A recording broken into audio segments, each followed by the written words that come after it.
أعوذ بالله من الشيطان الرجيم بسم الله الرحمن الرحيم ويسألونك عن المحيض قل هو أذى فاعتزلوا النساء في المحيض ولا تقربوهن حتى يطهرن فإذا تطهرن فأتوهن من حيث أمركم الله إن الله يحب التوابين ويحب المتطهرين.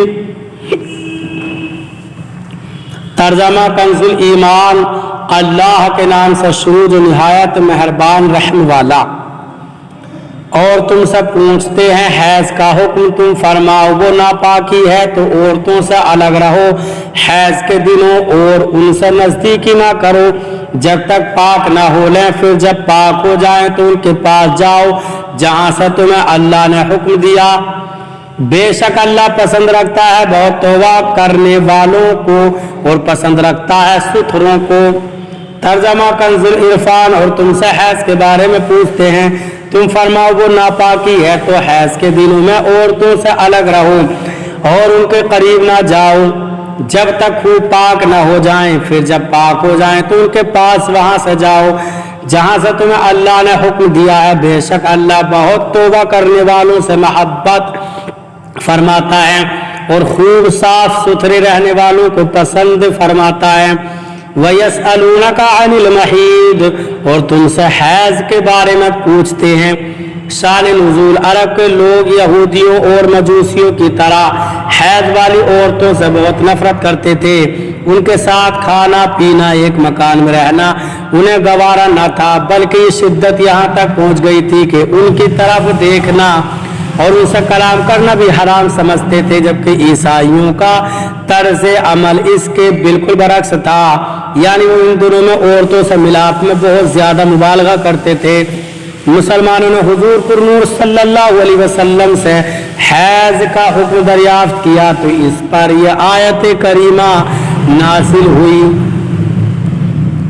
اور افراط و تفریط کی راہیں چھوڑ کر اعتدال کی تعلیم فرمائی گئی اور بتا دیا گیا کہ حیض کی حالت میں عورتوں سے ہم بستری کرنا حرام ہے.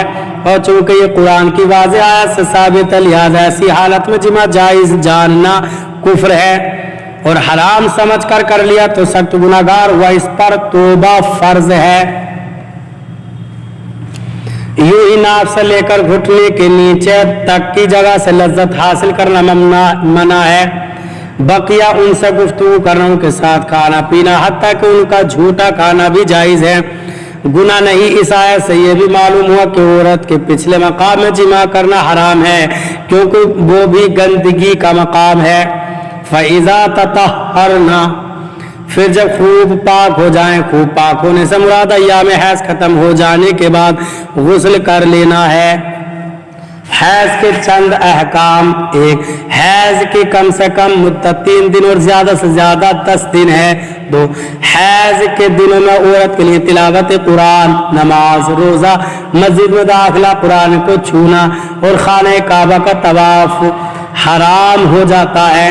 3 ذکر و درود وغیرہ میں کوئی حرج نہیں البتہ اس کے لیے وضو کر لینا مستحب ہے. 4 ایام حیض کے روزوں کی قضا عورت پر لازم ہے جبکہ نمازیں معاف ہیں. مزید تفصیل کے لیے بہار شریعت حصہ 2 کا مطالعہ فرمائیں. اللہ تعالی ہمیں قرآن پاک پر صحیح معنی میں عمل کرنے کی توفیق عطا فرمائے. برادران اسلام آپ تمامی حضرات سے گزارش کی جاتی ہے کہ خود بھی قرآن پاک کی تلاوت ترجمہ اور تفسیر سماعت کیجیے. اپنے عزیز و اقارب اور رشتہ داروں کو بھی شیئر کیجیے تاکہ آپ اس کے ذریعے صدقہ جاریہ کے مستحق ہو جائیں.